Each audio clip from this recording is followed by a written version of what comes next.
অনেক বছর কবিতার আমি পাশাপাশি দুটি হাত দুজনে ধরে হেঁটেছি অনেক পথ। এখন আর হাঁটি না,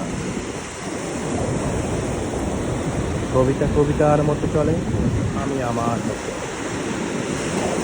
কি লাভ কবিতার শুনে চলে, কবিতার ভাষা বোঝার মতো মানুষ কতজনই বা আছে।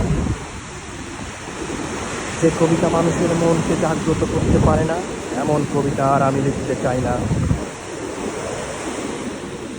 যেই কবিতার প্রতিটি অক্ষর মানুষের কানে বিদ্রোহের সৃষ্টি করতে ব্যর্থ হয়, সেই কবিতা কেন আমার হাত ধরে হাঁটবে? তাই কবিতা আর আমার বিচ্ছেদ হয়ে গেছে বহু বছর আগে।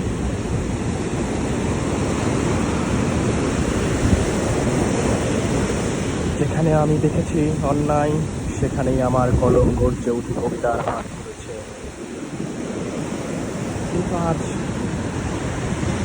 আর লিখি না, অনেক লিখছি। কেউ তো কবিতার কথা শোনে না, কারো মনে তো একটুও দোলা দেয় না, কারো বিবেক তো একটুও জাগ্রত হয় না। তবে লিখে কি লাভ? বিবেক যখন আবার জাগ্রত হবে,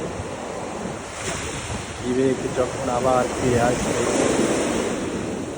অন্যায়কে অন্যায় বলার মতো সাহস যখন মানুষের বুকে জন্মাবে, তখন কোনো এক পথে আবার তার পকেট থেকে কলমটি বের করে কবিতার হাত।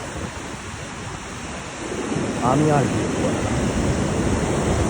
যে আপনারা অভিমান বলতে পারেন, অথবা আমার ক্ষোভ বলতে পারেন, যেটাই বলেন, আর লিখব না। কবিতা, তুমি ভালো থেকো, তোমার পথ তুমি বেছে নিয়ে। আমি এখন নিঃসঙ্গ, সাগর পাড়ে খালি পায়ে হেঁটে যাব অনেকটা পথ, যেখানে শুধু নিঃসঙ্গতা। আমার কথা শোনার মতো শুধু থাকবে সাগর, আর কেউ না। ভালো থেকো কবিতা।